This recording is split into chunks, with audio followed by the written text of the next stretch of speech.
In today's headlines, 13th Party Central Committee wraps up its two-day meeting on Friday.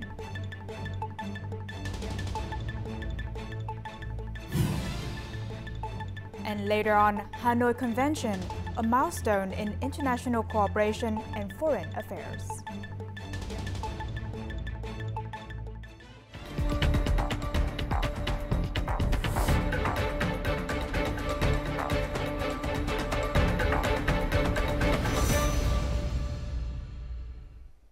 Good evening, you're watching today's headlines where we bring you the top stories of the day.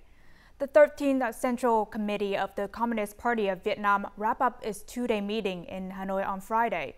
The Party Central Committee engaged in constructive discussions with urgency, responsibility, and efficiency, reaching a high level of consensus on several key topics.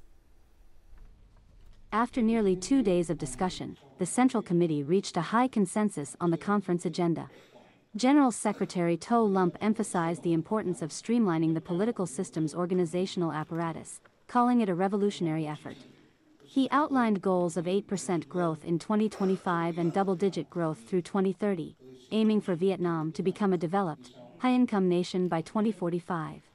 The committee urged all levels of government to focus on unlocking resources and strategic reforms for sustainable development. In 2025, the focus is on improving legal frameworks, removing bottlenecks in real estate and capital markets, and promoting investment. Policies will support consumption, low-income groups, and timely credit growth. Strategic infrastructure, digital transformation, and innovation in industries like AI and biotechnology will be prioritized. Localities must align with national goals, ensuring effective implementation and removing barriers to development through strong leadership and initiative.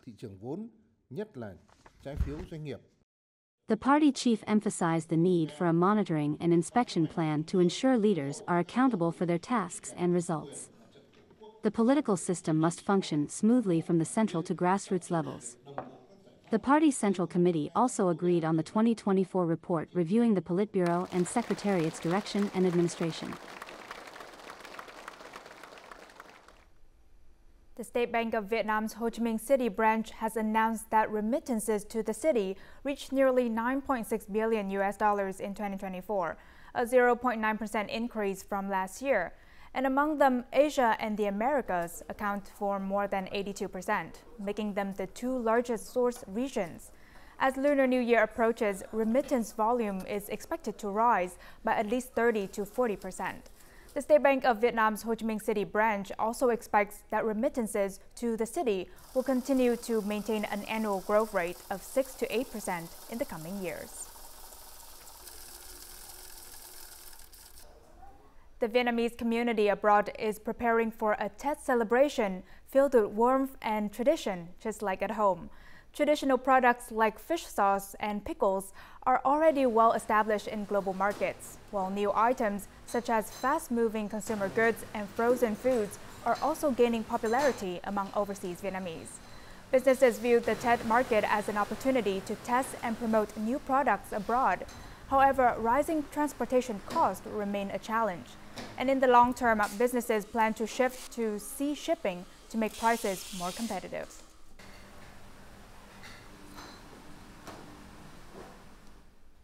The United Nations General Assembly recently adopted the United Nations Convention on Cybercrime, named the Hanoi Convention, as it will be opened for signing in Hanoi this year. This marks the first time a Vietnamese location is tied to a global multilateral treaty, highlighting Vietnam's strong commitment to international cooperation against transnational crime.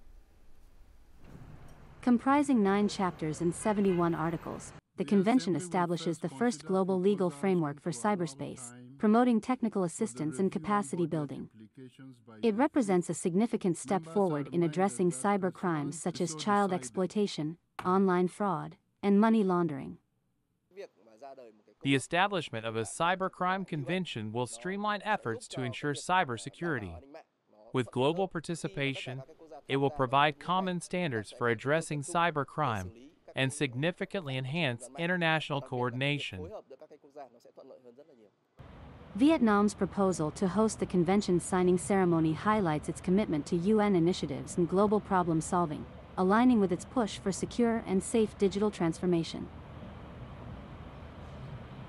This reflects Vietnam's responsibility to share data with the international community while benefiting from international collaboration to counter foreign cyber attacks.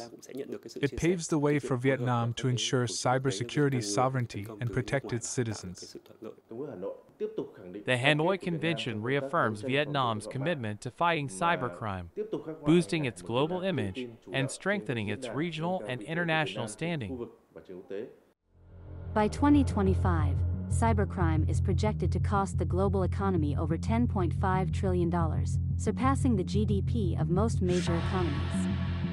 The Hanoi Convention aims to enhance global coordination and response to cybersecurity risks, ensuring safety in both digital and real worlds.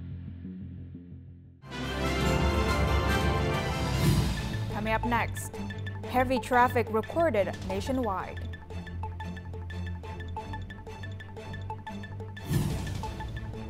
And later on, let's take a look at the bustling atmosphere for TED in traditional markets.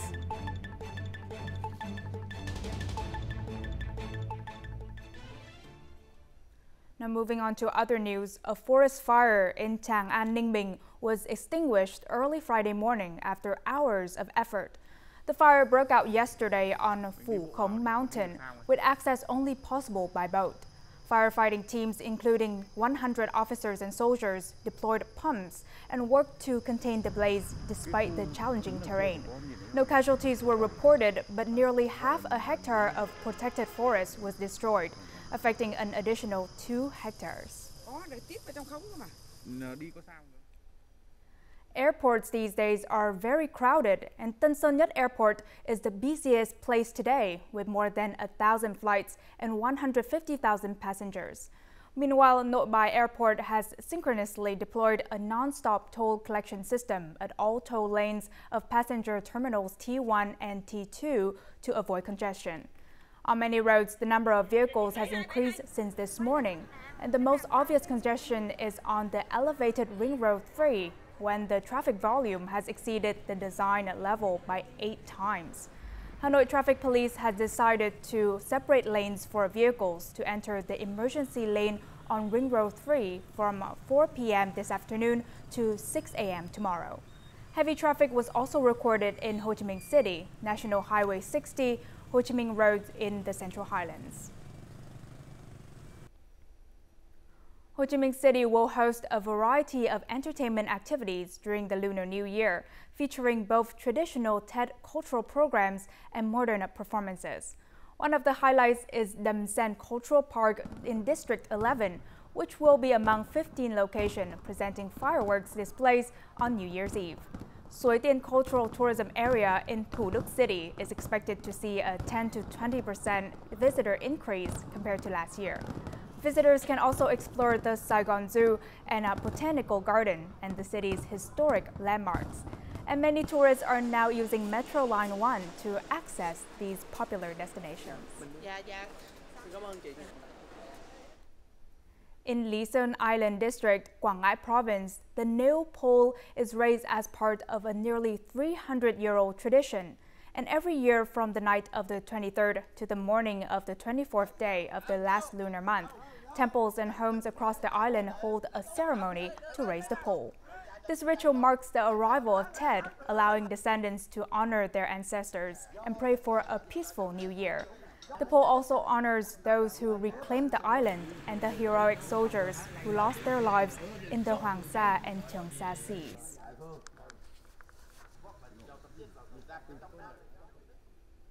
Now, a few days before TED, in rural areas, traditional markets are bustling with buyers and sellers coming from everywhere. These traditional markets are a cultural beauty of the Vietnamese people every TED holiday. Hôm nay đi mua nón à? Đấy, trăm màu này quá đẹp rồi đấy. 65.100. This traditional market takes place 4 to 5 times a month. We bring conical hats here to sell to buyers from everywhere. The price of conical hats is higher this year because there are fewer producers. My family has been producing conical hats for nearly 60 years and has participated in this market for nearly 30 years. This market now has more goods than before. 5 a.m. in the morning is the busiest time of the Chuang market. Many people from neighboring areas come here to buy and sell goods.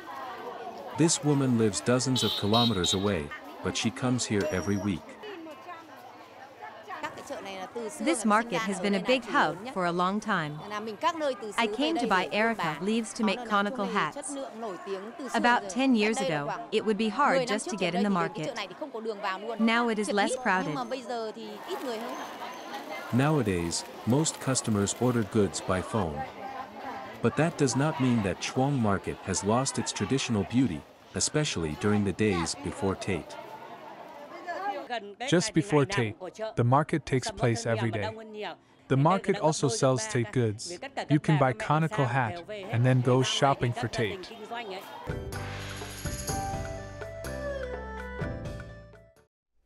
As usual, let's move on to the weather forecast.